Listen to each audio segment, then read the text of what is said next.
Hello people, welcome to Canva tutorial. ఈ రోజు మనం క్యాన్వా ట్యూటోరియల్ లో అసలు ఇమేజెస్ ని స్క్రాచ్ నుంచి ఎలా క్రియేట్ చేసుకోవాలి, ఏ టూల్ యూజ్ చేసుకొని క్రియేట్ చేసుకోవాలో ఈ రోజు మనం తెలుసుకుందాం. సో మనం క్యాన్వా పేజ్ ఓపెన్ చేయగానే మనకి హోమ్ పేజ్ అనేది ఇలా డిస్ప్లే అవుతుంది అనమాట. సో మనం ఈ రోజు మనం క్యాన్వా టూల్ యూజ్ చేసుకుని అసలు ఇమేజెస్ ని స్క్రాచ్ నుంచి ఎలా క్రియేట్ చేసుకోవాలో తెలుసుకుందాం. సో ఏదన్నా సరే ఒక ఇమేజ్ ని తీసుకోండి, లైక్ అది సోషల్ మీడియా ఇమేజా, లేకపోతే ఫోటోగ్రఫీ ఇమేజా, ట్రావెల్ ఇమేజా అనేది మీ ఇష్టం. మీరు ఏ ఇమేజ్ అయినా తీసుకోండి. నేనైతే సోషల్ మీడియా ఇమేజ్ స్క్రాచ్ నుంచి ఎలా క్రియేట్ చేసుకోవాలో నేను ఈ రోజు చేసి మీకు చూపిస్తాను. సో నేనైతే ఇక్కడ కనిపిస్తుంది కదా, ఈ పిక్ లో కనిపించినట్టు నేను సోషల్ మీడియా ఇమేజ్ నేను స్క్రాచ్ నుంచి క్రియేట్ చేసి మీకు చూపిస్తాను. బ్లాంక్ పేజ్ ని తీసుకోవాలి. ఇక్కడ కస్టమ్ సైజ్ అని కనిపిస్తుంది కదా, దాన్ని క్లిక్ చేసి 1080 పిక్సెల్స్ కనిపిస్తుంది కదా, ఆ మెజర్మెంట్ నేను నాకు కన్వీనియంట్ గా ఉంది కాబట్టి నేను అది తీసుకున్నాను. మీకు ఏ మెజర్మెంట్స్ అయితే మీకు కన్వీనియంట్ గా ఉంటాయో మీరు అది తీసుకోండి. సో ఇక్కడ మనం ఈ పేజ్ లోనే మనం మన ఇమేజెస్ ని స్క్రాచ్ నుంచి క్రియేట్ చేసుకోబోతున్నాం. సో మన ఇన్స్టాగ్రామ్ పేజ్ ని మనం ఈ పేజ్ లో అనేది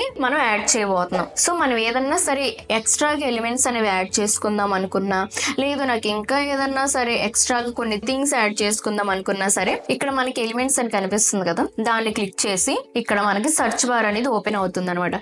ఆ సర్చ్ బార్ లోకి వెళ్ళి మీరు ఏదైతే యాడ్ చేసుకుందాం అని అనుకుంటారో దాన్ని ఇక్కడ సెర్చ్ చేయండి. సో నేను ఇన్స్టాగ్రామ్ పోస్ట్ నేను అక్కడ ఇన్సర్ట్ చేసుకుందాం అనుకున్నాను కాబట్టి నేను ఇన్స్టాగ్రామ్ పోస్ట్ అని సెర్చ్ చేశాను. సో మనం ఇట్లా క్లిక్ చేస్తే అది ఆటోమేటిక్ గా వచ్చి మన పేజ్ కి యాడ్ అయిపోతుంది. సో మనం అడ్జస్ట్ చేసుకుని యూజ్ చేసుకోవచ్చు. సో నేను దీన్ని క్రాప్ చేస్తున్నాను. సో ఇలా సో మనం ఇన్స్టాగ్రామ్ పేజ్ ని అయితే ఇక్కడ యాడ్ చేసేసాం. నెక్స్ట్ ఏం చేయాలి, సో మనం ఒక గర్ల్ ఇమేజ్ మన ఇన్స్టాగ్రామ్ ఫేమ్ లో యాడ్ చేయాలి. సో ఎలిమెంట్స్ లోకి వెళ్ళి గర్ల్ ఇమేజ్ అని సెర్చ్ చేయండి. మీకు ఏ ఇమేజ్ అయితే మీకు అంత నచ్చిందో మీరు ఆ ఇమేజ్ ని మీరు యాడ్ చేసుకోవచ్చు. సో ఇక్కడ మనం చూసినట్లయితే ఈ ఇమేజ్ కి మనం బ్యాక్గ్రౌండ్ ఉంది. సో ఇలాంటప్పుడు ఇలాంటి సిచ్యువేషన్ లో ఏం చేయాలంటే ఇక్కడ మనకి బ్యాక్గ్రౌండ్ రిమూవర్ అని కనిపిస్తుంది కదా, ఇలా రిమూవ్ చేస్తే బ్యాక్గ్రౌండ్ అనేది రిమూవ్ అయిపోతుంది. సో ఇది ప్రో వర్షన్ వాళ్ళకి మాత్రమే ఉంటుంది. అదే ఫ్రీ వర్షన్ వాళ్ళు ఇక్కడ మనకి యాప్స్ అని కనిపిస్తుంది కదా, అక్కడ యాప్స్ కి వెళ్ళిపోయి బ్యాక్గ్రౌండ్ ఎరేజర్ అని ఉంటుంది, దాన్ని క్లిక్ చేసేస్తే మన బ్యాక్గ్రౌండ్ అనేది ఆటోమేటిక్ గా రిమూవ్ అయిపోతుంది. మా ప్రీవియస్ వీడియోస్ లో ఉన్న బ్యాక్గ్రౌండ్ అనేది ఫ్రీ వర్షన్ వాళ్ళు ఎలా రిమూవ్ చేసుకోవచ్చు, ప్రో వర్షన్ వాళ్ళు ఎలా రిమూవ్ చేసుకోవచ్చు అని ఒకసారి ప్రీవియస్ వీడియోస్ చూడండి.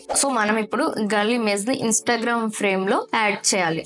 సో ఇలాగా సో మనం ఇప్పుడు గర్ల్ ని మనం యాడ్ చేసేసాం కదా ఇన్స్టాగ్రామ్ ఫ్రేమ్ లో. సో నెక్స్ట్ ఏం చేయాలో చూద్దాం. సో నెక్స్ట్ మనకి ఇక్కడ చూస్తే కొన్ని లోగోస్ అనేవి ఉన్నాయి.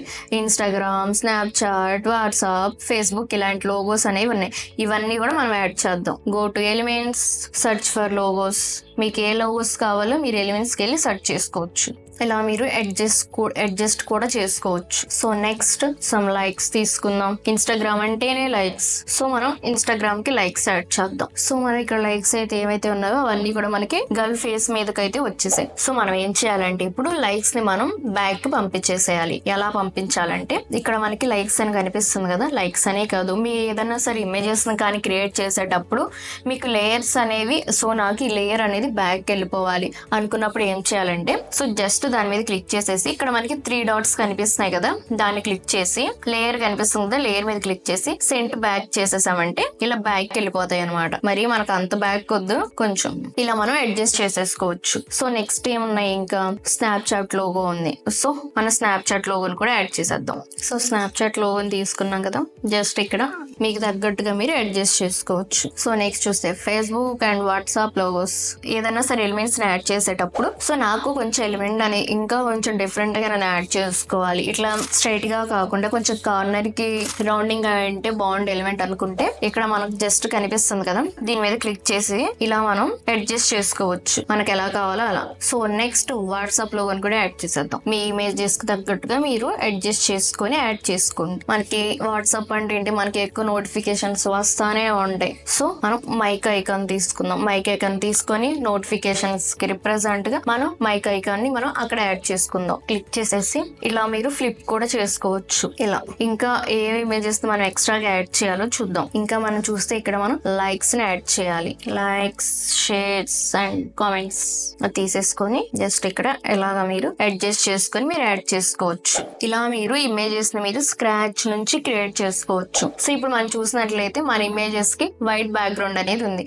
సో మనం ఇప్పుడు బ్యాక్గ్రౌండ్ చేంజ్ చేసుకోవాలి. ఇక్కడ మనకి బ్యాక్గ్రౌండ్ కలర్ కనిపిస్తుంది కదా, దాన్ని పైన క్లిక్ చేసి మనకి ఏ బ్యాక్గ్రౌండ్ అయితే మనకి కన్వీనియంట్ గా ఉంటుందో అలానే మనకి చూడగానే ఎవరైతే యూజర్స్ అని వాళ్ళు చూస్తారో వాళ్ళు చూడగానే వాళ్ళకి అట్రాక్టివ్ గా అనిపిస్తుంది మనం అలాంటి బ్యాక్గ్రౌండ్ కలర్స్ ని యూజ్ చేసుకోవాలి. ఈ రోజు వీడియోలో మనం సోషల్ మీడియా ఇమేజ్ ని స్క్రాచ్ నుంచి ఎలా క్రియేట్ చేయాలో నేర్చుకున్నాం కదా. వీడియోలో ఏమైనా డౌట్స్ ఉంటే కామెంట్ చేయండి, వీడియో నచ్చితే లైక్ చేయండి, షేర్ చేయండి అండ్ సబ్స్క్రైబ్ టు డిజిటల్ బ్రౌలింగ్.